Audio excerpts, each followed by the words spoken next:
Bon bah bonsoir à tous, enchanté d'être là devant vous. Bienvenue à Octo, moi je m'appelle Adrien, je suis un Octo. Personne ne m'a demandé de faire ça, mais qu'est-ce que c'est Octo? Bah finalement, c'est une ESN, c'est une entreprise de consulting où on fait diverses missions, plus ou moins publiques, pas trop le droit de communiquer là-dessus, mais beaucoup publiques. Voilà, on est à peu près 900 dans la boîte et on est à peu près 30 à faire du dev mobile, dont 15 sur les 30 ici ce soir, donc ça fait super plaisir. On fait du natif, du Flutter et plein d'autres choses. Et moi, ça me fait super plaisir d'être là ce soir parce qu'il y a 5 ans, j'étais étudiant et je regardais déjà les replays de Flutter France, voilà, sur mes premiers projets Flutter. Et si on m'avait dit que 5 ans après, je porterais une magnifique casquette Flutter, bah, je serais super refait. Voilà, donc mon talk ce soir, il sera un petit peu moins technique que ceux d'avant. Je vais mettre à dos peut-être les personnes qui ont parlé avant moi parce que je vais parler de choses qui vont à contresens. Et pourquoi je fais ce talk? Bah, ça vient d'un postulat simple, c'est que mes collègues ici à Octo, ont pour beaucoup pas d'app perso à côté des projets qu'on fait à Octo. Et moi, quand j'ai rejoint Octo il y a 3 ans, j'ai toujours eu un side project en plus des projets que je faisais. Et bah, je pense que c'est une erreur de ne pas en avoir. Et je sais qu'il y en avait plein qui voulaient le faire et je voulais partager un petit peu mes tips et astuces. Donc en fait, lancer une app Flutter en un temps record, c'est un mauvais titre. J'aurais dû appeler ça comment lancer des side projects en plus de vos apps et qu'est-ce qu'on fait quand on est consultant et qu'on ne doit pas faire quand on lance sa propre app et inversement. Donc voilà, c'est parti. Bon, bah, moi qui suis Adrien Sens, hein, je me suis déjà présenté. Ça m'arrive des fois de faire des petits TikTok et des petits Insta Reels, voilà, si vous voulez aller voir, lâchez un like, abonnez-vous. Voilà, c'est tout. Et donc, pourquoi on veut lancer des apps rapidement, surtout quand on est tout seul? Eh bien, je vais lire mon slide. Se confronter au marché rapidement, voilà. Donc, pourquoi c'est super important? Moi, la première app que j'ai faite pour moi, j'ai passé 3 ans à la développer. C'était un challenge technique de fou, j'ai appris énormément de choses. Mais au final, quand je l'ai sorti en prod, tous mes potes m'ont forcé à le faire quasiment. Quand je suis sorti en prod, bah, je me suis rendu compte que personne ne voulait l'utiliser et j'avais été tout seul dans mon délire pendant 3 ans. Et j'avais fait plein de features overkill qui servaient à rien et à personne. Donc le but, c'est de se confronter le plus vite possible pour pivoter et faire d'autres trucs. Voilà. Donc, la première étape pour faire une application mobile rapidement, c'est de trouver une bonne idée. Et qu'est-ce que c'est qu'une bonne idée? Eh ben, c'est avant tout une idée qui est marketable. Si vous voulez faire une app, ce qui est ultra important de savoir, que moi j'aurais bien aimé savoir dès le début, c'est qu'une app, c'est 5% seulement de technique et 95% de marketing. Et ça, on a tendance à l'oublier, bah, surtout nous qui avons des projets publics à Octo, parce que bah, en général, on profite de l'inertie de nos clients, mais quand on doit faire tout ce travail nous-mêmes, bah, c'est très compliqué. Donc voilà, je vous recommande de suivre ce mec-là, qui s'appelle Steven Cravotta. Selon moi, c'est un des gars aujourd'hui qui délivre le plus de valeur sur YouTube en parlant de sujets marketing sur les apps. Je vous recommande vraiment de le suivre, c'est incroyable ce qu'il fait.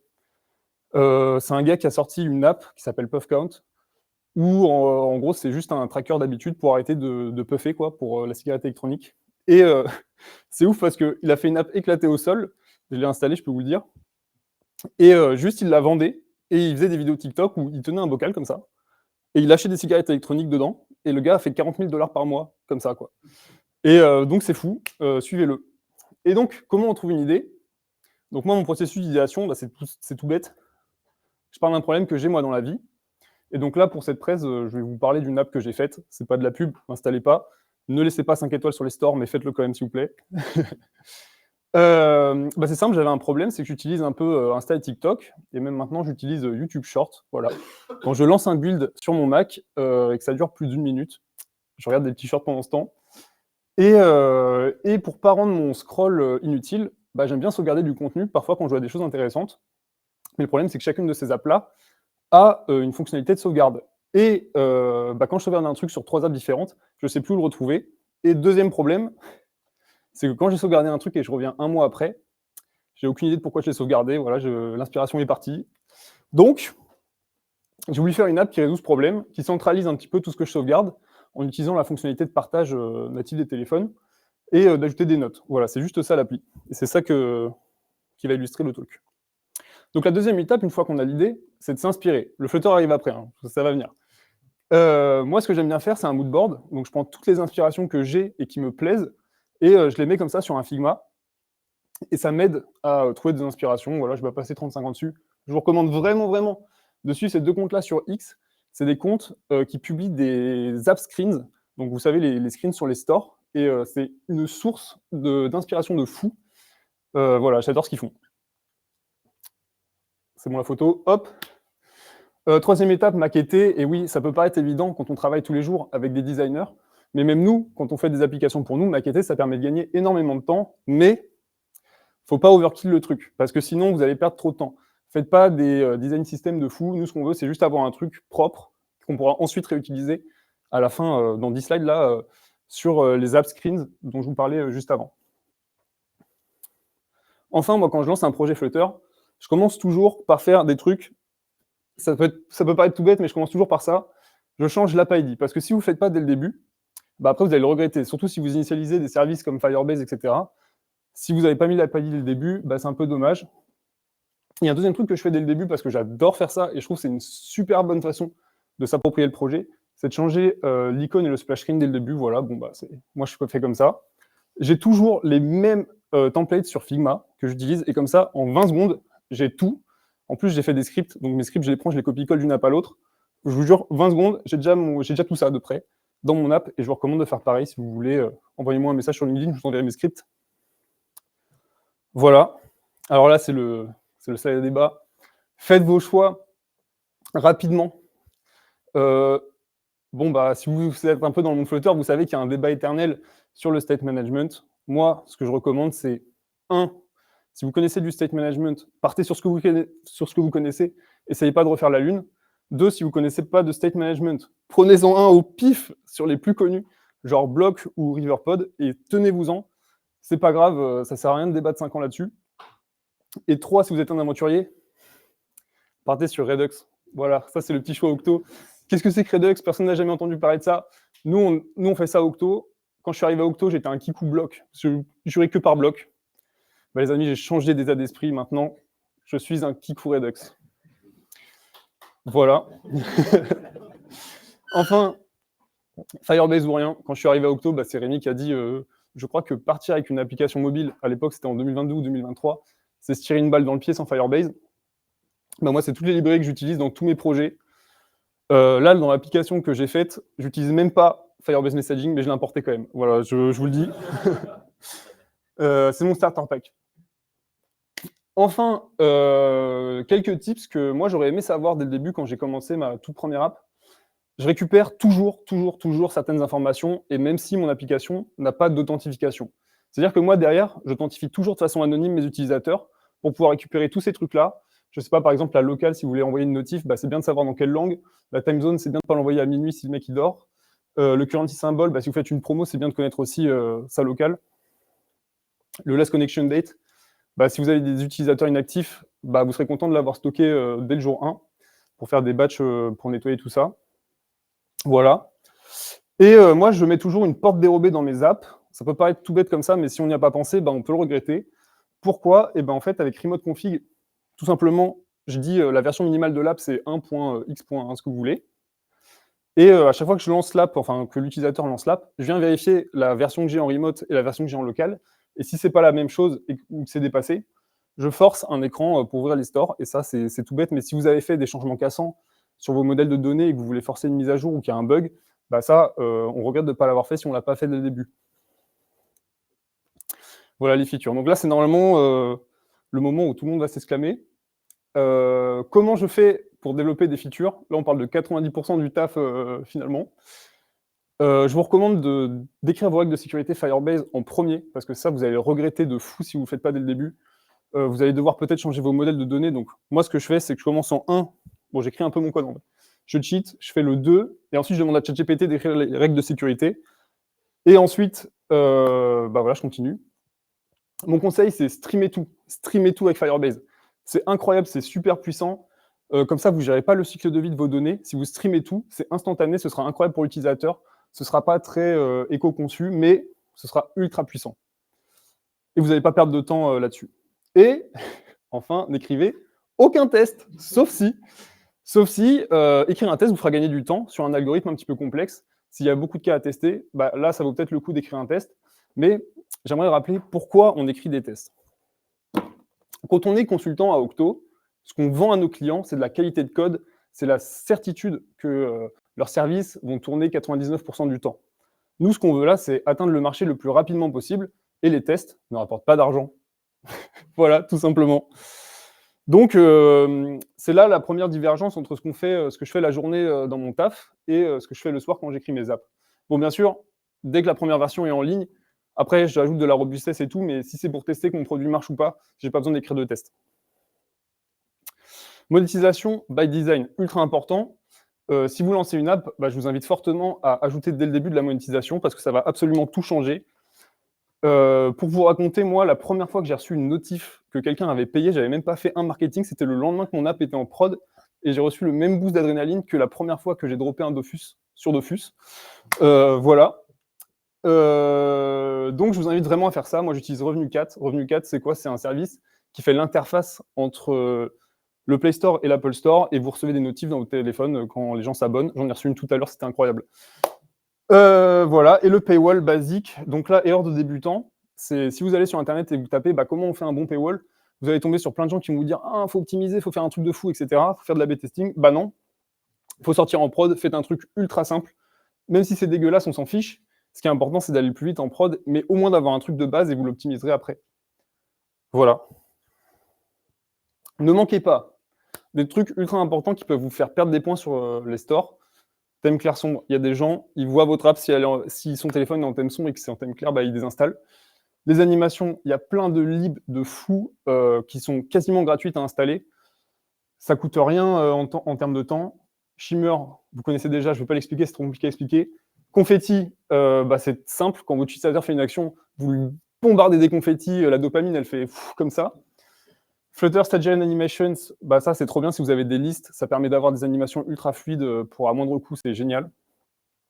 Je vous conseille de quand même faire des checks responsive, bon ça peut paraître évident, moi je développe sur iPhone 15 Pro Max, donc des fois quand j'ouvre l'iPhone SE, je bégaye.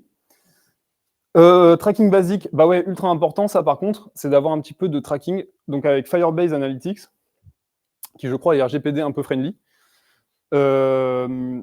C'est quasiment gratuit, ça. Vous l'ajoutez dans votre matériel app, il y a, je sais plus, vous demandez à ChatGPT, et il va traquer toutes les pages que vous utilisez. Je vous invite aussi à traquer certains événements d'engagement quand les gens cliquent sur les boutons. Et voilà, comme ça, vous pourrez faire des conclusions dès le début. Writing app au bon moment. Vous savez, la modale, est-ce que vous aimez l'app? Ça, c'est ultra important de l'avoir dès le début. Pourquoi? Parce que si les 5 premiers gens qui installent votre app, c'est des rageux et qui vous mettent 0 étoile, vous allez être... ça va être dur de faire un comeback, quoi. Donc, je vous invite à le mettre au bon moment et de le mettre dès le début pour accumuler le plus tôt possible une bonne inertie de notes. Et c'est quoi au bon moment? C'est quand l'utilisateur a fait une action qui lui a fait plaisir. Je sais pas, moi, par exemple, dans mon app, c'est quand il a enregistré son premier truc, qu'il a ouvert l'app, qu'il a fait « Oh, ça marche ». Et là, je lui mets un petit note. Voilà. Et les traductions, toujours au dernier moment, parce que vous aurez toujours des petites bidouilles à changer jusqu'à la fin. Moi, j'utilise le plugin Easy Localization. Pourquoi? Parce que ça permet de charger des fichiers JSON dans votre app. Et les fichiers JSON, je les prends, je les donne à ChatGPT, je lui dis fais-le-moi en 28 langues. Ensuite, je les reprends, je les mets dans mon app et ça marche nickel. Voilà, c'est super. Skip, alors là, c'est le deuxième moment où voilà, les deux talks d'avant, on ne va pas m'aimer. Donc, déjà, login with Google, Apple, tout ça, ces boutons-là, je vous déconseille de les mettre dès le début dans votre app. Pourquoi? Parce que ça, il se cache 3 semaines de certification auprès de Google, notamment pour pouvoir dépasser son utilisateur. C'est un gros piège. Tout le monde veut les mettre, mais en fait, c'est vraiment 3 semaines comme ça. Donc, même si vous avez besoin forcément d'avoir du login, je vous conseille de mettre login classique avec Firebase, mot de passe et email.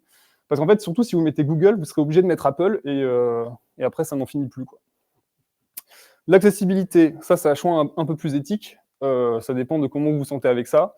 Moi, j'avoue, ça rapporte pas d'argent, hein, donc des fois, je fais le choix de la skip, mais j'ai quand même fait des efforts, vous pourrez aller voir, notamment sur les polices qui grandissent, etc. L'onboarding, on n'en a pas besoin, même si c'est une des premières features que moi, j'avais dans mon backlog une fois que mon appli était en prod. C'est quand même ultra important, mais on n'en a pas besoin pour sortir notre app. Le but, c'est d'aller plus vite sur le marché, et si vous avez du succès, vous n'aurez pas besoin d'un onboarding pour vous en rendre compte. Voilà, donc pareil, over-engineer les CVE et privacy policy. Donc j'ai des collègues ici présents dans la salle qui m'ont posé la question. Moi, c'est simple, je vais sur un site internet, je dis j'utilise Revenu4, j'utilise Firebase, j'utilise ça. Le truc me génère ces deux trucs-là. Et c'est tout. Il n'y a pas besoin de chercher midi à 14h. De toute façon, la CNIL ne viendra pas vous embêter tant que vous n'aurez pas 20 millions de chiffre d'affaires. Voilà, la CI/CD, ça pareil, c'est un des premiers trucs que j'ai mis dans mon backlog après, parce que si vous voulez faire des petites modifs, bah, vous allez perdre beaucoup de temps, mais le faites pas dès le début. Pour les 2-3 premières versions de votre app, vous n'avez pas besoin de CI/CD. Mais après, je vous conseille d'utiliser Fastline et de faire des scripts en local. De toute façon, ChatGPT vous dira exactement comment faire. Voilà, ce talk ne durera jamais 20 minutes. Bah, peut-être que si, finalement. Les app screens, conseil en or. Là, c'est trop cool. Les app screens, bah, on va reprendre les maquettes Figma qu'on a fait avant, et je vous conseille vivement d'utiliser ce plugin Figma qui s'appelle Parrot Localization. Et ça sert à quoi? En fait, ça sert à charger tous vos textes en format JSON. Donc, vous faites des clés valeurs dans vos Figma. Et ça, pareil, vous le droppez dans ChatGPT, vous le traduisez en 35 langues et vous régénérez toutes vos maquettes. Et là, on passe de 2 jours à faire des changements à 2 minutes. Et pourquoi je vous dis ça? Parce que ce genre de truc-là, les app screens, c'est les choses qu'on modifie le plus au début d'un projet. Une fois que vous êtes en prod, vous allez vous rendre compte qu'en fait, ça va pas. Et le premier truc que vous allez changer, c'est quelle est la feature à mettre en avant sur mon app. Et vous allez changer vraiment beaucoup. Donc, je vous invite à utiliser ce truc-là, c'est incroyable. La landing page, pareil, on m'a posé la question, comment faire une landing page? Le problème aujourd'hui, c'est qu'il n'y a pas de solution vraiment clé en main pour les apps qui fait juste un truc super bien, bah, c'est mettre en avant une app. Et d'un autre côté, c'est un petit peu chiant de développer un site web juste pour mettre en avant votre app. Et j'ai envie de vous dire, vos utilisateurs, ils ne viendront pas d'un site web, ils viendront du SAO ou du marketing que vous ferez. Donc, perdez pas de temps sur un site web. Ça marche super bien. Vous prenez vos screens, vous les mettez sur votre site web. Si vous êtes des gens sympas, vous mettez un label d'accessibilité sur vos images, là. Et juste le lien pour les stores. Et en bas, bon, là, il n'y a pas. Mais Privacy Policy et CGU, parce que c'est demandé absolument partout. Voilà, c'est juste ça le site. Voilà, donc là, normalement, vous avez quasiment tout fini. Il ne manque plus que la soumission sur les stores. Donc, normalement, ça devrait se passer comme ça, si je ne me trompe pas. Bon, il est un peu gratuit ce slide, il ne sert à rien, vous savez déjà, mais soyez courtois, c'est des humains derrière. Et anecdote, nous, à Octo, on a fait une mise à jour et on a été refusé une fois, comme ça, sans raison, parce qu'on utilisait une librairie tierce qui utilisait de l'encryption dans l'app. On n'avait pas le choix d'intégrer ce truc, c'était trop chiant, c'était la galère de gérer ça. Et on a dit à Apple, allez les gars, s'il vous plaît, et c'est passé, ils nous ont accepté l'app, voilà. Donc, soyez courtois et des fois, ça vaut le coup d'insister.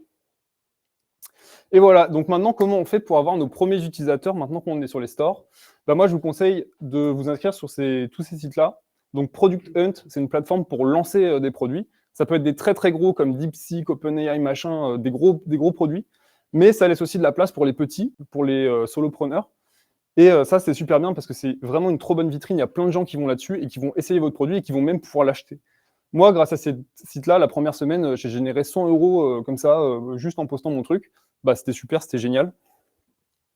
Product Hunt, ce sera plus pour avoir du trafic, alors que YouNeed, personne ne connaît, mais en fait, c'est un gars tout seul dans son coin qui a dit, mais en fait, Product Hunt, il y a trop de géants. Moi, je veux juste un truc pour les indie hackers, les solopreneurs.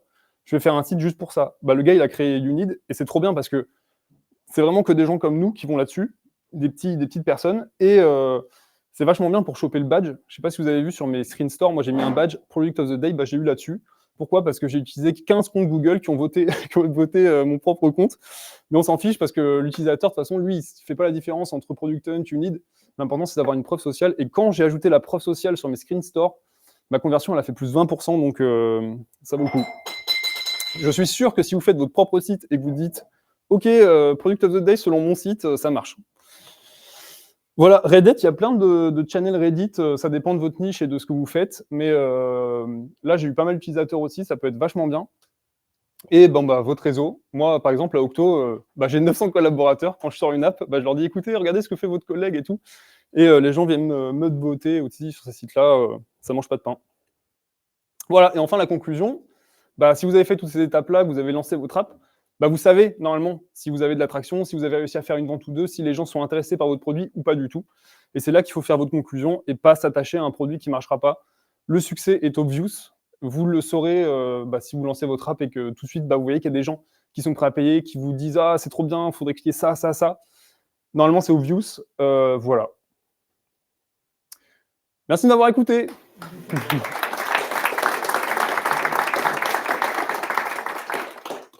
Est-ce qu'il y a des questions?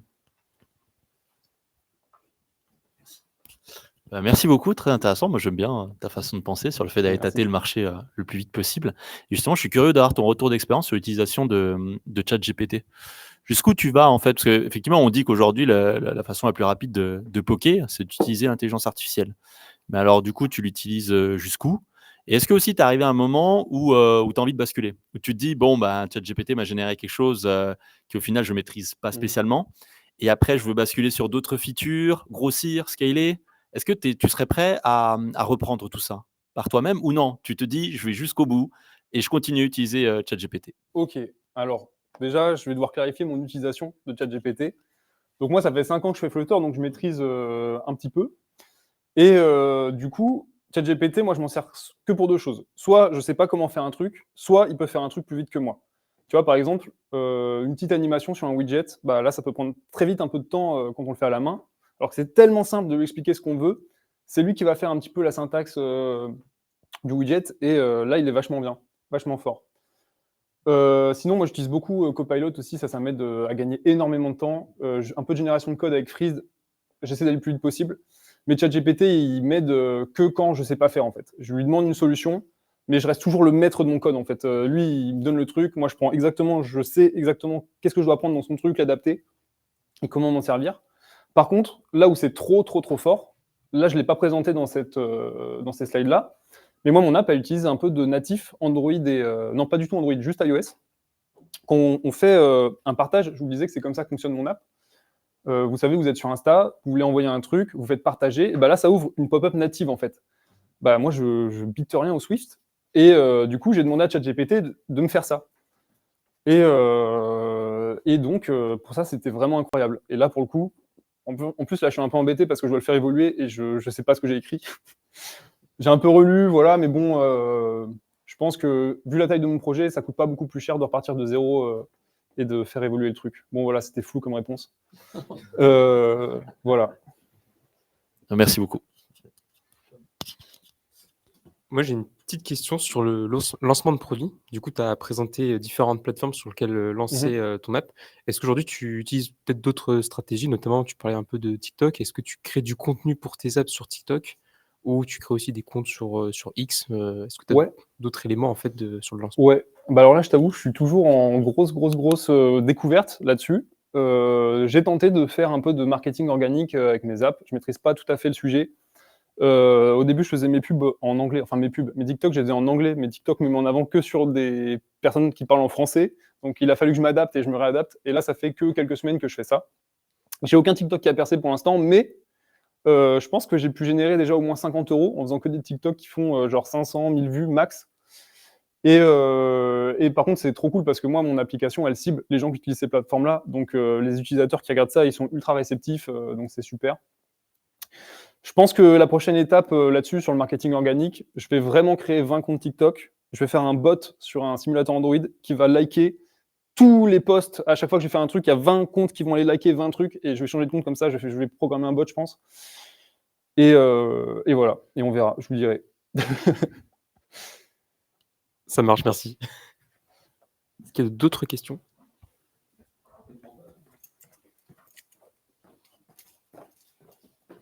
T'as déjà essayé d'acheter de la pub sur Reddit, par exemple J'ai jamais fait ça. Ok.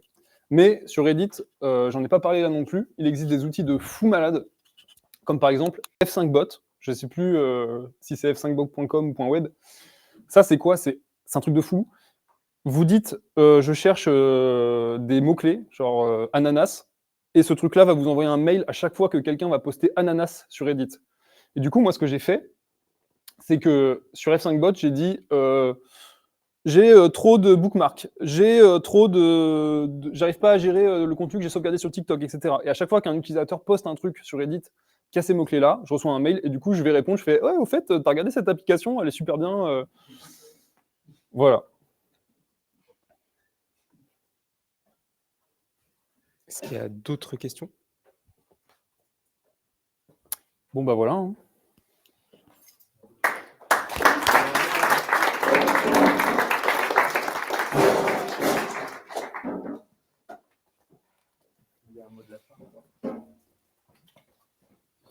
Ouais, bon, ça intéressera moins ceux qui sont à distance, mais ceux qui veulent rester, on aura de quoi boire, de quoi manger. Pour rappel, il y a plein de livres que vous pouvez prendre à volonté, et si à un moment vous avez envie d'aller aux toilettes, c'est le couloir par là-bas. Voilà, merci.